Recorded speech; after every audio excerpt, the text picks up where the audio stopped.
देखिए, बिहार के जो भी अभ्यर्थी हैं ना, उन सभी के लिए बिहार सरकार ने अपना जो है पिटारा यहाँ पे खोल दिया हुआ है। लगभग देखेंगे तो सभी विभागों में जो है भर्ती यहाँ पे निकाली जा रही है। अभी जो है इंटर स्तरीय जो भर्ती बिहार में कराई जाने को लेकर जो फॉर्म फिलअप करवाया गया था 2023 में, उसमें जो है 12,000 से अधिक पदों पे भर्ती रखी गई थी, लेकिन अभी जो है भर्ती को बढ़ाकर 23,000 कर दिया गया है और फिर से जो है दोबारा यहाँ पे आवेदन शुरू कर दिया गया है। बड़ी आसानी से अगर आपने फॉर्म को नहीं भरा था तो अब यहाँ पे फॉर्म को भर सकते हैं। इस वीडियो में जो है पूरी प्रक्रिया बताएंगे, क्योंकि इसका जो नोटिफिकेशन है ना अलग से यहाँ पे जारी हुए हैं। अगर आपने पहले से फॉर्म को भरा हुआ है तो आपको जो है फॉर्म भरना है कि नहीं भरना है, और जो नए अभ्यर्थी हैं वो फॉर्म को भरना चाहते हैं तो उनके पास क्वालिफिकेशन क्या होनी चाहिए, उम्र सीमा क्या होनी चाहिए, सिलेक्शन कैसे होगा। एप्लीकेशन फ़ी मात्र जो है 100 रुपये देना है और इंटर पास है तो समझिए कि आप फॉर्म को भर सकते हैं। चाहे आप किसी भी स्ट्रीम से पास आउट है तो बड़ी आसानी से फॉर्म को भरेंगे। मात्र जो है 100 रुपये ही आपको एप्लीकेशन फ़ी देना है। इस वीडियो में जो है पूरी प्रक्रिया पूरी जानकारी साझा करेंगे, तो प्लीज़ वीडियो शुरू से अंत तक लेकर जरूर देखिएगा और वीडियो अच्छा लगे तो वीडियो को लाइक करिएगा। अभी आप बीएसएससी के ऑफिशियल पोर्टल पे आएंगे तो यहाँ पे देखेंगे 27/9/2025 को ही एक यहाँ पे डिटेल्स में जो है नोटिफिकेशन जारी किया गया है, जिसको आप यहाँ पे डाउनलोड करेंगे तो आपके सामने जो है कुछ इस तरह से नोटिफिकेशन खुल के आएगा। ठीक है, अब इसमें देखिए इसका जो विज्ञापन संख्या है 2/2023 रखे गए हैं और इसमें ए मेंशन किया गया है। ये भर्ती जो है 23 में निकाली गई थी, जैसे कि बिहार के विभिन्न प्रकार के जो विभाग के कार्यालय होते हैं वहाँ पे एलडीसी की भर्ती, राजस्व कर्मचारी की भर्ती या फिर बहुत सारे अलग अलग पोस्ट पे जो है भर्ती यहाँ पे निकाली गई। ठीक है, बहुत सारे अभ्यर्थियों ने फॉर्म को भरा। अब क्या है ना कि इस पोस्ट में जो है बढ़ोतरी की गई है। पहले जो है 12,000 के समथिंग में पोस्ट यहाँ पे थे, लेकिन अभी जो इसको 23,000 के समथिंग यहाँ पे कर दिया गया है। तो अब क्या है ना कि पुनः यहाँ पे आवेदन शुरू किया गया है। लेकिन ध्यान रखिएगा कि जिन अभ्यर्थियों ने फॉर्म को भरा हुआ है, देखिए बताया गया है कि वैसे अभ्यर्थी जिन्होंने विज्ञापन संख्या 2/23 के अंतर्गत अंतिम रूप से ऑनलाइन आवेदन समर्पित किए थे, उनको जो है दोबारा यहाँ पे फॉर्म को नहीं भरना है। देखिए बताया गया है कि उनको जो है दोबारा फॉर्म नहीं भरना है। अगर आपने 2023 में जो भर्ती निकाली गई थी बीएसएससी के द्वारा इंटर लेवल की, उसका फॉर्म आपने भरा हुआ है ना, तो इसको आपको नहीं भरना है। केवल वही अभ्यर्थी फॉर्म को भरेंगे जो कि फॉर्म भर नहीं पाए थे, चूक गए थे। ठीक है, तो उनके लिए जो है बहुत ही बड़ा अपडेट है, क्योंकि यहाँ पे देखेंगे तो भर्ती को भी इंक्रीमेंट कर दिया गया है और साथ ही साथ अलग अलग जो विभाग है उसके कार्यालय में यहाँ पे भर्ती निकाली गई है। ठीक है, अब यहाँ पे देखेंगे तो आपको जो है कार्यालय का यहाँ पे नाम देखने को मिलेगा, कौन से कार्यालय में और कौन से विभाग के अंतर्गत जो यहाँ पे भर्ती होगी। ठीक है, तो इसकी जानकारी आप यहाँ पे चेकआउट कर सकते हैं, देख सकते हैं। देखिए क्वालिफिकेशन की रिगार्डिंग हम बात करें तो पोस्ट के सामने इंटरमीडिएट या फिर समकक्ष बोला गया है। अगर आपने इंटरमीडिएट पास कर लिया हुआ है या फिर अपने समकक्ष कोई भी डिग्री लिया हुआ है तो फॉर्म को भरेंगे। लेकिन जहाँ पे कंप्यूटर पे हिंदी में वर्ड प्रोसेसिंग टंकन होनी चाहिए, यानी कि कंप्यूटर की भी आपके पास नॉलेज होनी चाहिए, तो उस पोस्ट के सामने कंप्यूटर का नॉलेज बोला गया है। और साथ ही साथ देखेंगे यहाँ पे बताया गया है कि वाचनीय योग्यता, इसमें देखेंगे हिंदी एवं अंग्रेजी टंकन अनिवार्य है, मतलब कंपलसरी है, तो टाइपिंग भी आपको आनी चाहिए। तो जिस भी पोस्ट के लिए अप्लाई करना चाहते हैं, हालांकि पोस्ट का प्रेफरेंस आपको नहीं देना पड़ता है, लेकिन कहीं ना कहीं कंप्यूटर सर्टिफिकेट और टाइपिंग लगाएंगे तो सारे पोस्ट के लिए आप यहाँ पे एलिजिबल हो जाएंगे, क्योंकि इंटरमीडिएट तो रखा गया है। लेकिन यहाँ पे देखेंगे तकनीकी में कंप्यूटर की जानकारी और साथ ही साथ कंप्यूटर में जो टाइपिंग होता है ना वो आपको पता होनी चाहिए। ठीक है, अब यहाँ पे देखेंगे 35% रिजर्वेशन के हिसाब से जो महिला है ना उनको यहाँ पे बेनिफिट मिलता है रिजर्वेशन का। तो यहाँ पे देखेंगे उसकी भी जानकारी दी गई है और टोटल पोस्ट आप देखेंगे तो यहाँ पे बताया गया है कि टोटल जो है पोस्ट कितनी है। अब नीचे आएंगे तो पोस्ट आपको देखने को मिलेगा, एक बार हम नीचे करके आपको दिखा देना चाहेंगे। देखिए यहाँ पे जो है 23,175 पदों पे भर्ती यहाँ पे निकाली गई है। पहले जो है 12,000 ही पोस्ट रखे गए थे, लेकिन अभी जो इसको यहाँ पे पूरी तरह से बढ़ा दिया गया है।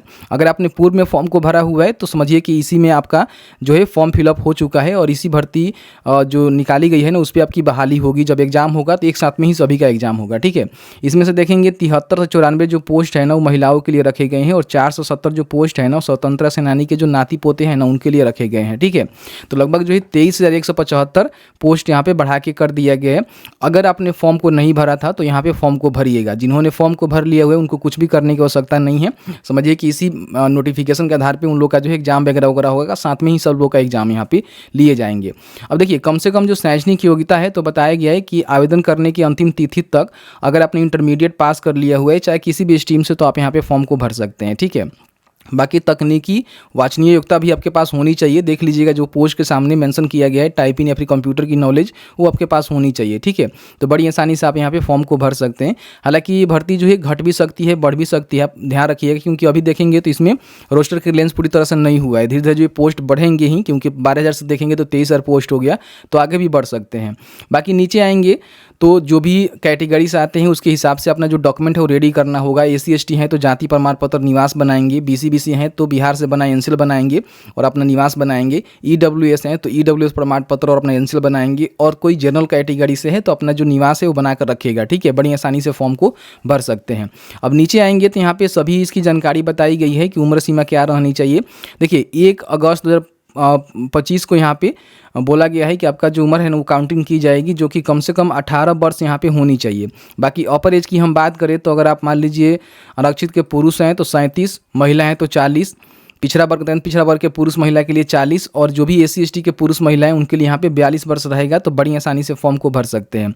सभी कोटि के जो दिव्यांग अभ्यर्थी हैं ना उनके अपर एज में 10 वर्ष की छूट यहाँ पे देखने को मिलेगा। तो कहीं ना कहीं बहुत ही अच्छा यहाँ पे भर्ती है। 12वीं पास जो यहाँ पे कैंडिडेट हैं जिन्होंने 18 साल अपना उम्र कंप्लीट कर लिया हुआ है, तो फिर से इस पोस्ट के लिए अगर वो फॉर्म नहीं भर पाए थे तो अब यहाँ पे भर पाएंगे, क्योंकि कई सारे लोग जो है इस बार इंटर पास किए हुए हैं, अगर 1 अगस्त 2025 तक पास किए हुए हैं तो कहीं ना कहीं वो फॉर्म को आवेदन करने का जो अंतिम तिथि है उस तिथि तक अपना इंटरमीडिएट पास किए हैं तो फॉर्म को भर सकते हैं, ठीक है। बाकी मैट्रिक के सर्टिफिकेट के आधार पे आपका जो भी उम्र का काउंटिंग है वो की जाएगी, इन बातों को ध्यान रखेंगे। अब यहाँ पे हम बात कर लेते हैं कि इसमें जो पूरी तरह से आपका जो है प्री एग्जाम होता है, लेकिन क्या होगा कि 40,000 से अधिक यहाँ पे आवेदन आते हैं, तो ध्यान रखिएगा कि इसमें जो है आपका प्री मेंस दोनों होने वाला है, ठीक है। एप्लीकेशन फी आपको 100 रुपये ही देना है, जैसे कि आप सभी को पता ही है। किसी प्रकार की कोई भी आयोग के द्वारा भर्ती बिहार में आती है, वो चाहे BPSC है, BSSC है या फिर CBSE है, तो इसमें क्या है कि आपको जो है 100 रुपये का ही पेमेंट देना है। किसी भी कैटेगरी से हैं तो बस 100 रुपये ही देना है। यहाँ पे देखेंगे बताया गया है कि 40,000 से अधिक आवेदन आते हैं तो प्रारंभिक परीक्षा और फिर मेंस परीक्षा यहाँ पे होगा, जो कि अधिक चरणों में, 1 से अधिक चरणों में हो सकता है, और सामान्यीकरण की भी प्रक्रिया अपनाई जाएगी। बाकी यहाँ पे देखेंगे जो भी 5 गुना अभ्यर्थी हैं ना उनका सिलेक्शन जो है मुख्य परीक्षा के लिए होगा, जो कि प्री में बैठेंगे उसमें से 5 गुना अभ्यर्थियों का सिलेक्शन जो है आपका मुख्य परीक्षा के लिए होगा। बाकी बताया गया है कि सामान्य अध्ययन, सामान्य विज्ञान एवं गणित, मानसिक क्षमता जाँच से क्वेश्चन यहाँ पे पूछे जाएंगे, जिसमें 150 क्वेश्चन होंगे। एक क्वेश्चन जो है 4 नंबर आपको देगा, तो इस तरह से जो है 600 नंबर आपको मिलेगा। और एक गलत उत्तर करते हैं तो 1 अंक की कटौती की जाएगी। 2 घंटा 15 मिनट का आपका एग्जाम होगा, और आपका जो एग्जाम होगा हिंदी और अंग्रेजी में होगा, ठीक है। बाकी यहाँ पे सिलेबस भी दिया गया है कि सिलेबस में क्या कुछ चीज़ें हैं, तो देख लीजिएगा। समसामयिक विषय हो गया, भारत और उनके पड़ोसी देश हो गया, सामान्य विज्ञान एवं गणित हो गया, तो कहाँ कहाँ से क्वेश्चन पूछे जाएंगे जिसको आप यहाँ पे देख सकते हैं। बाकी मिनिमम क्वालिफाइंग मार्क्स भी रखे गए हैं कि इस कैटेगरी के लिए कितना है, आप यहाँ पे इसको देख सकते हैं, समझ सकते हैं। बाकी यहाँ पे देखेंगे 15 अक्टूबर से जो है आवेदन यहाँ पे शुरू हो रहे हैं, 25 नवंबर तक जो है फॉर्म को भरेंगे, मतलब 27 नवंबर तक जो है फॉर्म को भरेंगे, और 25 नवंबर तक अपना जो भी पेमेंट वगैरह हो रहा है वो आपको करना पड़ेगा। तो अगर आपने पहले फॉर्म भर लिया हुआ है, 23 में जो भर्ती निकाली गई थी उसके लिए फॉर्म को भर लिया हुआ है, तो फिर दोबारा इस पोस्ट के लिए अप्लाई नहीं करना है। जो अभ्यर्थी फॉर्म नहीं भरे थे उन सभी के लिए अच्छा मौका है कि अगर आपने इस आवेदन करने का जो अंतिम तिथि तक इंटरमीडिएट पास कर लिया हुआ है, 18 वर्ष आपका उम्र है, तो बड़ी आसानी से आप यहाँ पे फॉर्म को भर सकते हैं, ठीक है। फॉर्म भरने का हम वीडियो लेकर आएंगे, बताएंगे स्टेप बाय स्टेप कैसे फॉर्म को भरना है। अच्छा, फॉर्म भरते समय ध्यान रखिएगा कुछ महत्वपूर्ण डॉक्यूमेंट आपको रेडी रखने होंगे, क्योंकि जानकारी आपको देनी पड़ती है। जैसे कि मैट्रिक का अंक पत्र और मूल प्रमाण पत्र दोनों आपको रखना है। इंटरमीडिएट का जो अंक पत्र है, मूल प्रमाण पत्र है, उसको रखना है। अगर आपके पास टंकन कंप्यूटर ज्ञान से संबंधित अंक पत्र, मूल प्रमाण पत्र आपको रखना होगा टाइपिंग से रिलेटेड।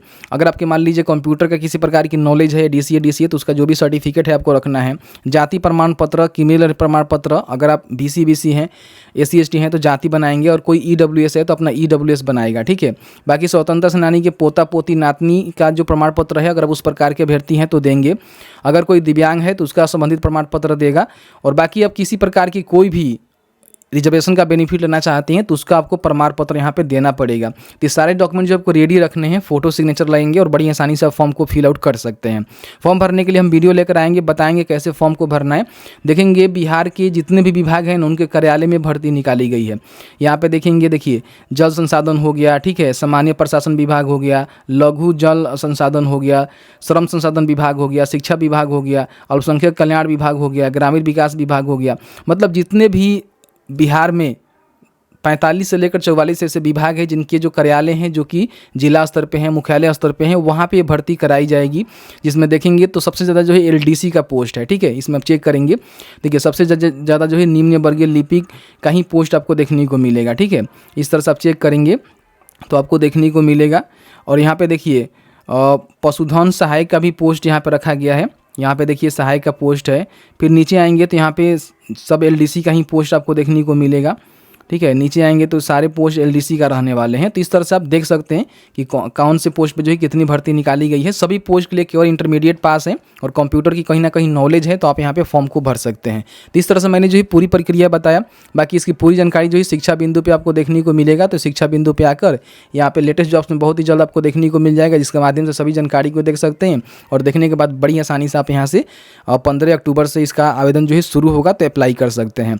बाकी डॉक्यूमेंट बनाकर रेडी रख लीजिएगा, क्योंकि फॉर्म भरते समय डॉक्यूमेंट की जानकारी आपको देना पड़ेगा, नहीं तो फॉर्म भरने से कोई फायदा भी आपको नहीं होगा। ऐसी इन्फॉर्मेटिव वीडियो देखने के लिए अभी तक आपने हमें फॉलो नहीं किया है तो फॉलो कर लीजिए, इस वीडियो को शेयर जरूर कर दीजिए।